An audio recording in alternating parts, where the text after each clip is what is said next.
Guardandomi all'interno come sono abituato, mi sono detto: hai fatto il possibile, sei stato rispettoso con i tuoi avversari? Sì, e allora da lì io sono l'uomo più tranquillo del mondo, come ho già affrontato tanti altri di questi momenti, magari in condizioni diverse, in palcoscenici diversi, ma è giusto così. Si è dovuto aspettare la mezzanotte per avere l'ufficialità di un verdetto senza appello, ma Oscar De Pellegrina, da ex campione paralimpico di tiro con l'arco, ha mantenuto calma e concentrazione fino alla fine, centrando l'obiettivo al primo turno e fermandosi al 50,7% dei consensi, oltre 20 punti percentuali in più rispetto a Giuseppe Vignato, sostenuto tra gli altri dal PD, che a sua volta ha distanziato di 12 punti l'altra contendente, Lucia Olivotto, seconda anima di un centro-sinistra che si è presentato balcanizzato. Niente ballottaggio dunque all'ombra della Gusela, dove alla promessa di cambiamento si aggiunge quella di un rilancio all'insegna delle Olimpiadi e per De Pellegrina, visto il curriculum, non potrebbe essere altrimenti. Io la vedo come una grande opportunità, ecco, è un treno che passa e passa dopo tantissimi anni, quindi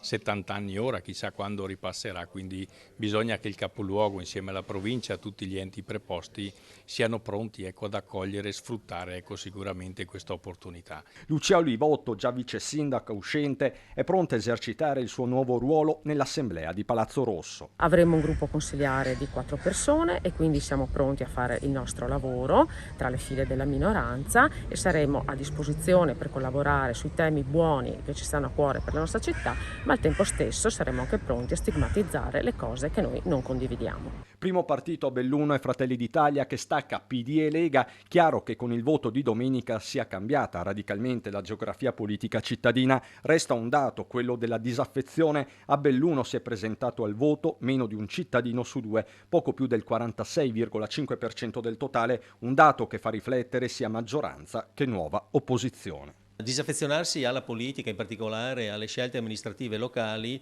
direi che è essenzialmente fondamentalmente un errore. Insomma, bisogna partecipare, dare il proprio contributo in modo da contribuire a definire quelle che sono le scelte del proprio comune nel prossimo futuro.